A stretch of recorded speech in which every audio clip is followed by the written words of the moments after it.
The movement of drinking coffee starts from the producers. Most of the farmers, their living income is very low. By being low, it has a negative effect on their side, meaning a farmer or a producer will not get enough money to pay school fees for their children. Even acquiring the basic needs at household level will be a problem.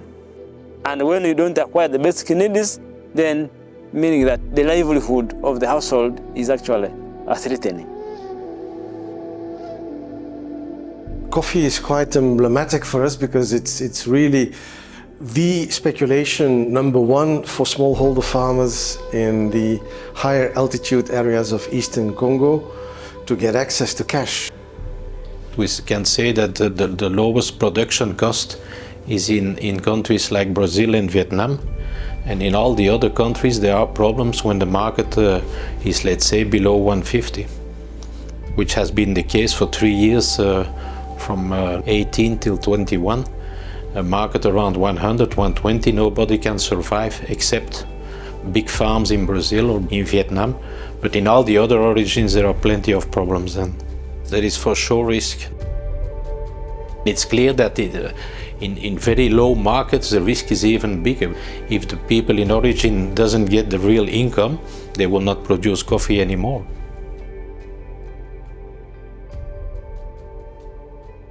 Our scope as the Shift is to work on sustainable value chains and to bring all the actors that are involved in that value chain. So in this case, we are bringing together actors in the Global South, farmers in Congo, together with all the stakeholders that are involved in the coffee value chain here in Belgium. And we sit here down and discuss about this challenge on securing a living wage for the farmers. It's super relevant to apply the hackathon to the value chain topic because value chain involves a lot of different stakeholders that have some specific interaction with each other. And here you don't want them to have the classical interaction they have with each other. You want them to look towards the same direction in a common problem that they have. I think this was a very interesting gathering with different players from different sides, but all involved in the coffee value chain. And for me, this is the first time that I have seen this. Here in the Global North, we believe we have all the stakeholders in the room, but we probably forget the most important ones, the producers, the farmers. And I think in this case here today, we have everyone in the room.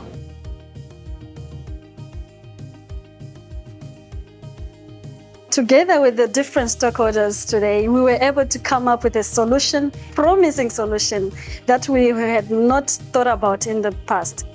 The winner is coffee.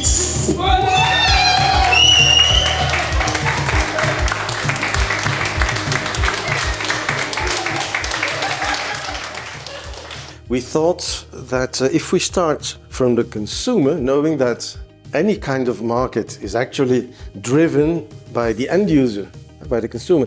If we can convince a significant number of consumers that paying a tiny little amount higher the coffee that companies are offering to their staff, that would generate already a surplus.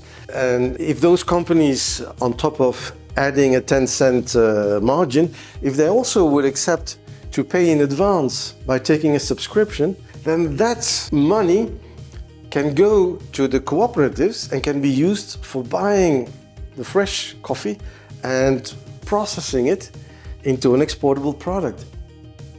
We could try to see if there is a buy-in at Colruyt to the coffee we are drinking as workers. If we could apply the model there, I see a possibility. We think we are able to implement this in the near future and to have positive impacts on the farmers in Congo.